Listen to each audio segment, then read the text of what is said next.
Imagine if they say that you need to take the mark in order to pay your medical bills or perform any banking transactions. Without the mark, we can't help you. We can't do business with you. Imagine if you're told that you can only make your mortgage payments, your rent payments, if you have the mark. Imagine the struggle to survive. What would you do? Just imagine the pressure.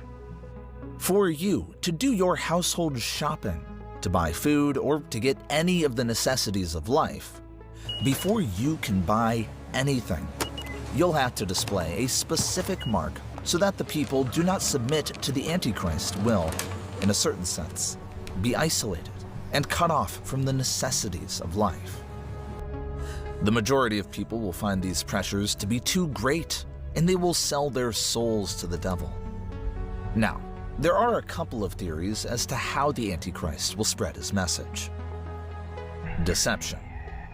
One school of thought is that there will be a seismic economic crash that will totally destroy the world's financial systems. This is the stage that will allow the Antichrist to take center stage and appear to have all the answers. One of those answers will be his mark.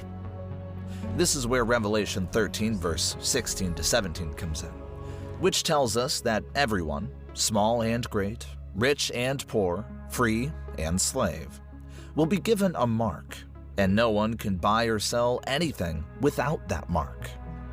It is likely that the Antichrist will get the masses to accept this mark by telling them that this new world system of global finance will be necessary for society to function safely and efficiently. But this is a lie, because you effectively have no choice. It is a dictatorship. The messaging will be good. Deep down, there is no choice. There is no alternative. It's comply or suffer. The second theory is enforced allegiance. We all know that the Antichrist opposes Jesus Christ. He hates the things of God. And so, for any believers who are rejecting the mark, they will be persecuted. They will be mistreated. Daniel 7 verse 25 says, "He shall speak pompous words against the Most High, shall persecute the saints of the Most High, and shall intend to change times and law. Then the saints shall be given into his hand, for a time and times and half a time." When the Antichrist is in power, persecution against Christians will be at an all-time high. I believe he will actively hunt Christians. He will be on a mission to persecute anyone who would dare deny his mark and hold onto the faith of Jesus Christ. And the Bible paints a very vivid picture of just how severe the persecution will be, because Revelation 20 verse 4 says, "And I saw thrones, and they sat on them, and judgment was committed to them. Then I saw the souls of those who had been beheaded for their witness to Jesus and for the word of God, who had not worshipped the beast or his image, and had not received his mark on their foreheads or on their hands. And they lived and reigned with Christ for 1,000 years."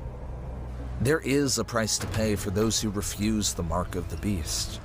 And for many people, that price will simply be too great for them, and they will choose the mark of the beast, also that they can go back to the comfort of their daily lives. And so, here are some key takeaways for you regarding the Antichrist. He is a man that will have deceptive charisma. Imagine a charismatic leader who captivates crowds with eloquence and charm on the surface.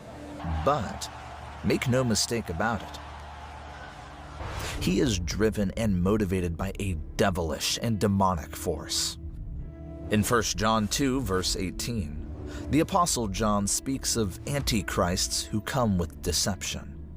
Just as charismatic leaders can sway public opinion, the Antichrist will likely possess a magnetic charm, making him appealing to many.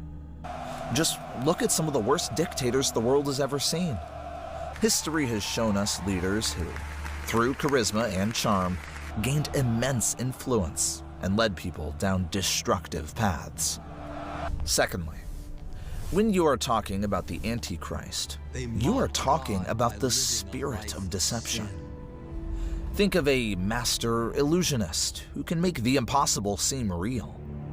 In 2 Thessalonians 2, verse 9 to 10, Paul warns of the Antichrist's counterfeit miracles, signs, and wonders used to deceive.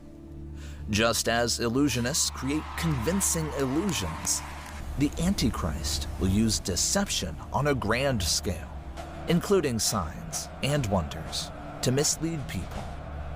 Magicians and illusions can create astonishing feats that appear supernatural, much like the deceptive signs and wonders associated with the Antichrist. Thirdly, the Antichrist will be just what the name says, Antichrist.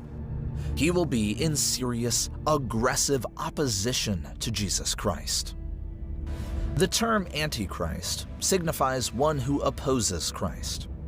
In 1 John 2, verse 22, it is written, "Who is the liar? It is whoever denies that Jesus is the Christ."